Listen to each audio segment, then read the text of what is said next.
I think most people's pretty clear cut number one, although there is some, is Neighbors actually the top prospect.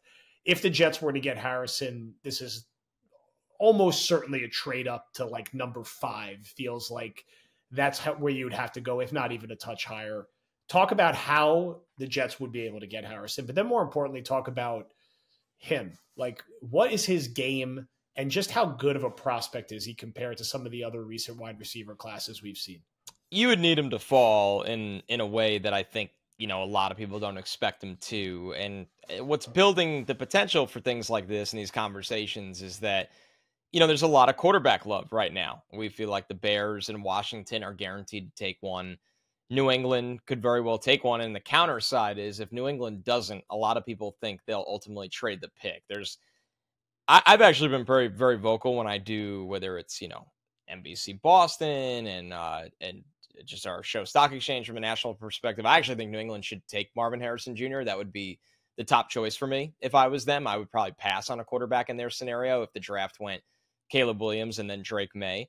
But we just haven't heard a lot of buzz around that. So if the top 3 picks go quarterback, Arizona's the likely destination.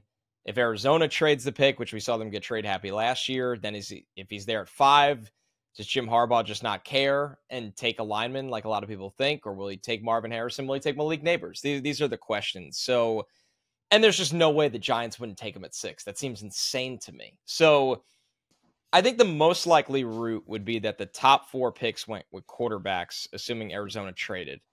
And then the Chargers, who need a lot of help on defense, look to move out, and the Jets would come into that pick. Now, I've been very vocal. The Jets just don't have the ammo to do this in a pragmatic approach. But we've been surprised before. Now, the player, I think to me, the closest comp I can kind of go back and look at is AJ Green. Green's an interesting one because he's not a guy that ran in the 4.3s. He ran a 4.48, which is fine at 6'4", 211. He's got, he had long arms. The vertical was 34.5, which is, below average. I think Green on the field jumped over a lot of people, made a lot of explosive plays. And I think Marv has done that as well. And I think that they're both big guys that run really good routes that when the play breaks down, you become really afraid of them because they have, your IQ when the play breaks down really, really matters rather than just kind of running into coverage and running around. I think Marv has really good flexibility in his hips for a bigger player. I thought he's a guy that got held a lot in college and he didn't really complain. He kind of just played through it. So I like the mental makeup and just those kinds of strides chew up so much turf down the field that you don't have to run a 4.3 to win vertical because it's just hard for guys to open up and turn and run with them. So, I mean, he's a really, really good player. I think he's pretty close to the best wide receiver prospect I've ever evaluated, which was Jamar Chase. I still might give Chase that title. At best, it's tied.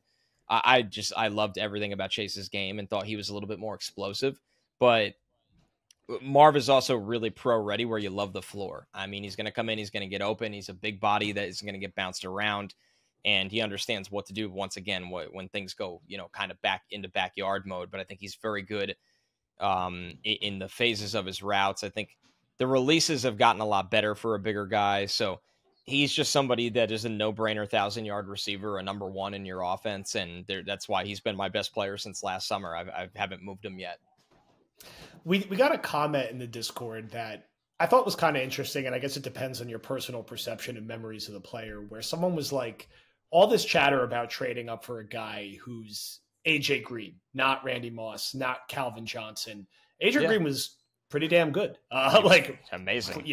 Probably going to be a Hall of Famer unless I'm missing something with his volume and consistency of production. If he's AJ Green, that effectively, I think, makes him a fair, argument 1A, 1B between him and Garrett Wilson long-term. Is that not a compliment to say that he can be AJ Green, maybe a touch more? And is the variance between him and, let's say, Neighbors and Odunze enough where it's like, well, don't trade up to 4 for MHJ or don't trade up to 4 or 5 for him. Just maybe trade up to 7 or 8 for Odunze or Neighbors. Maybe one of them is there for him. It's not like you're trading up for a true I hate using again the generational word, but like again, a Calvin Johnson, Randy Moss, Right. where it's like a once in a decade freak athlete that you're not going to really see again. I think in this era with so many good wide receivers, I mean, I would lean no that the Jets are not the team, right? I can make an argument that, you know, you look at a team kind of outside looking in, trying to find the right, like a Jacksonville to me. Like I would, if the opportunity was there, I'd go up and get Marvin Harrison Jr. and just staple Trevor Lawrence and him together for as long as you can. And they just mesh, their play styles mesh really well together. The Jets have a number one wide receiver that's going to get a ton of money, and he deserves it, in Garrett Wilson. And when you have a player like Garrett, who I think is more in the mold of how Diggs has played as a number one for many, many years, you can always kind of go find the number two, like they did this year with Mike Williams. Mike Williams is on, the downside of his career, but still a really effective player that complements Garrett Wilson's skills really well.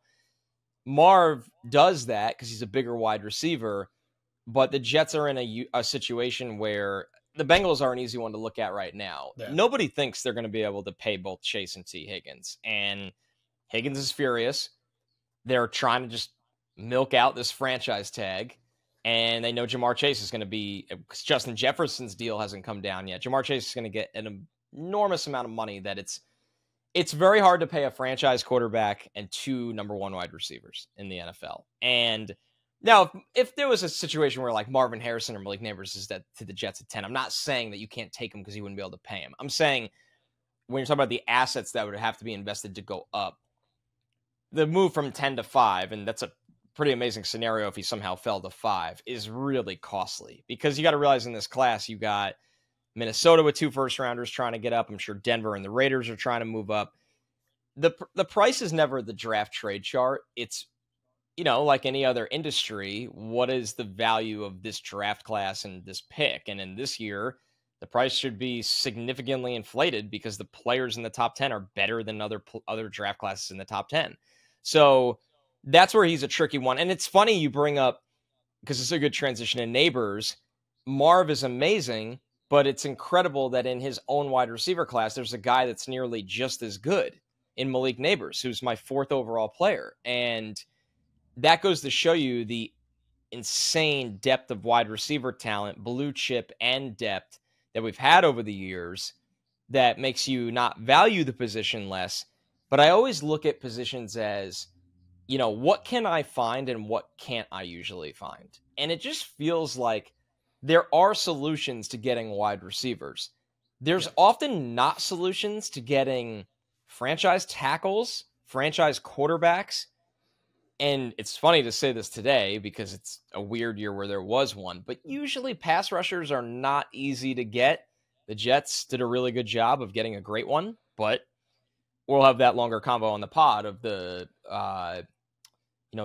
complexities that come with acquiring a player like that. So, I mean, long story short, I wouldn't, if I'm the Jets, barring like value or something strange, I don't think it's a great idea to go up and get Marvin Harrison Jr. because I think they're actually in a really good spot of this draft to still get a really good player at a position of need. And they have a lot of depth to fill out. And if you go up and get him, you could almost argue that you're not getting much depth in the draft in the next 2 years, to be honest with you. Like, that's the kind of cost. Well, let's talk about Malik Neighbors then. He's number 4 on your board. What kind of game does he have? Who does he compare to in the NFL? And it sounds like you're effectively saying he's basically on the same tier as Harrison, just like maybe a quarter step below him. But what are the differences in their game, and what type of game does he have overall? Because Dalbin, our dear friend and old co-host, he predicted the Jets would trade up for Neighbors, not for Marvin Harrison Jr., which is a little bit outside the box in that, not in that they would trade up, but it would be for a different receiver than MHJ. So let's talk about Neighbors a little bit. He's very DJ Moore type to me, where the things he could do with the ball on manufactured touches, the little jet motion, and you just kind of dump it to him, screens. I don't want to call a slant a manufactured touch, but it is a very designed route to get the ball and run. But he's so good without the ball, trying to take the top off of the defense as well. He's just a very explosive player. He, I mean, has great hang time. And the thing is with him is that his 0 to 10 is much different than a guy like Marv's 0 to 10, where Marv, the 20 to 40 is where it's like, oh my God, this guy's covering so much more turf than I can flip my hips and cover. Where Malik is, I blinked and he ran by me, or the twitch and the agility. And it's just very short area quickness, light feet. And I can go, that 0 to 60 miles an hour is a lot different. It's like a race car where Marv might be more of a little bit of an SUV that has some nitrous on the back end of it. But Malik is just shot out of a cannon. And if the Jets did what, Dalvin was predicting, the argument for it is you're trying to build your offense more tailored to how Miami did, because I dealt with this when writing very early mock drafts. I really liked the fit of Neighbors with the Bears for a long time. And a couple of Bears fans, were curious because this was so early in the process. Hey, you compared him to DJ Moore. We have DJ Moore. And I was like, well, look at how Miami built their offense. They built their offense where Tyreek Hill and Jalen Waddle, they're not the same player, but neither of them are 6 feet tall. They run at minimum a 4.3. They're super explosive, and they win by creating space rather than playing in congested areas.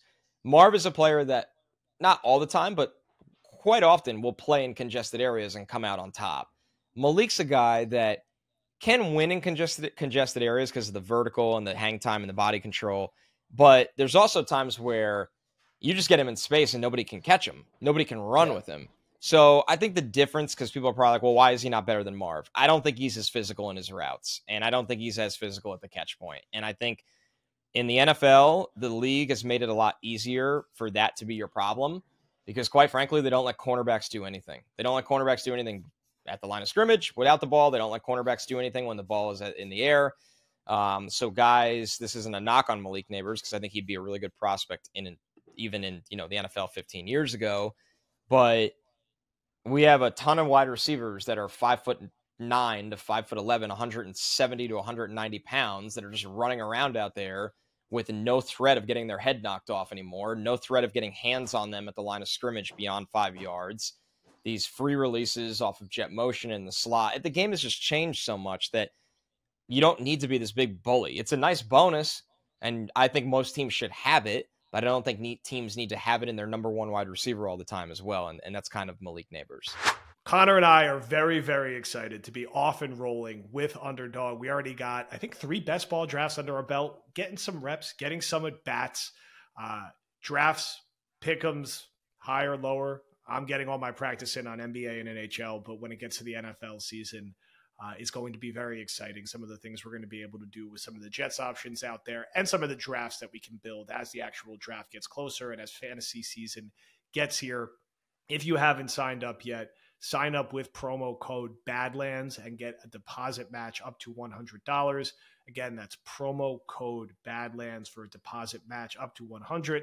CR, what do we got on the way? What are we thinking here in terms of some content and rankings that's Underdog centric? We might even have to dive into the baseball world a little bit at some point. See if anybody in our audience, our Discord, wants to get involved in that. Obviously, we've had a lot of fun doing the pre-draft best ball drafts for football because that takes a special kind of analysis of, okay, I don't know where this rookie's going to go, but I love the player, and I actually have a feeling he'll be in a good landing spot, so take him here. So those are a lot of fun these next 6 weeks, and then, of course, after the draft, it'll pick up even more. So we've had a lot of fun with the drafts. And then before you know it, when the NFL season is here, it'll be pick'em season for Badlands. Amen. Thank you, everyone. And again, that is promo code Badlands. Sign up for Underdog Fantasy today. Yeah, the league is going to a place where you can't have enough of these guys. And Miami's been a good example of that. I mean, the way the rules are changing, the way passing games are opening up, you can have guys with repeatable skill sets like this running wide open all over the field, making people miss and creating after the catch. Now, there's a slight drop down to your number 3 and number 4, but not major, really. Your number 10 overall player lines up perfectly to where the Jets are picking. Number 10 in Rome Odunze. TBD, the Jets would even have to trade up to get him. He very well may be on the board for them at number 10, especially if 4 quarterbacks are going to go in the top 10. That wipes off almost half the picks. We've assumed the 2 guys we just mentioned are going to go ahead of Odunze. That takes us to 6 without even getting into the offensive lineman or any other positions beyond that. I feel like for Odunze, it's either you stay put at 10 and take him, or maybe you're going up 1 or 2 spots at the absolute most. Let's talk about his game, how he compares to the other two. And I feel like fair to say at this point, he's more likely to be a Jet than the other two. So how would his game fit with Garrett Wilson, with the offense they're going to have led by Aaron Rodgers? Led by Aaron Rodgers, not by our friend Martini Nate. I think the easiest way to answer that question specifically for the Jets is if you've watched a lot of the Chargers offense over the years, how they used Mike Williams compared to how they used Keenan Allen. Rome Odunze, to me, needs to win at the next level like Keenan Allen. I know Rome ran a 4.45, which at 212 pounds is very good. He jumped 39 inches, which doesn't surprise me. 403 in the shuttle, that's a 91st percentile metric. Like, this is a good tester. He's got a track background. I know he worked really hard at the lead up to the draft process. And I know a lot of people go, well, doesn't everybody? Yes, but some guys learn what working for the NFL is like, and some guys work like an NFL player before they're at the NFL. Rome Odunze has worked like an NFL player now for 2 years. He worked out with Washington's basketball team in the offseason. To work on contested catch situations. He went from a non-threat contested catch player 2 years ago to this year one of the best threats in the country. And now I don't think he's somebody that will consistently run by people in the NFL. And I think Marvin Harrison and Malik Neighbors and my next guy will consistently run by people in the NFL. Ironically, Marv might be the closest one to not, but there's still times where you see him chew up a lot of ground. With Rome, he wins with timing and precision and understanding how to play in contact and play above the rim. And I think that he maximizes the speed he has, which is average in my opinion, by utilizing really high-end footwork. If you don't have good feet in your routes, but you run a 4.3, you probably separate just as well as a guy that has really good footwork in his routes that runs a 4.5, honestly. And I think that's Rome Odunze, where the argument for him is he doesn't need to be 4 feet open to make plays. He can make plays once again in the crowded areas. And I think Keenan Allen is another guy that when he came out, they're about the same size. Keenan knows how to use his catch radius. He knows how to get the ball in the air at its highest point. He knows how to put himself in position for the football before the defense does. And I think that's what Rome does really well.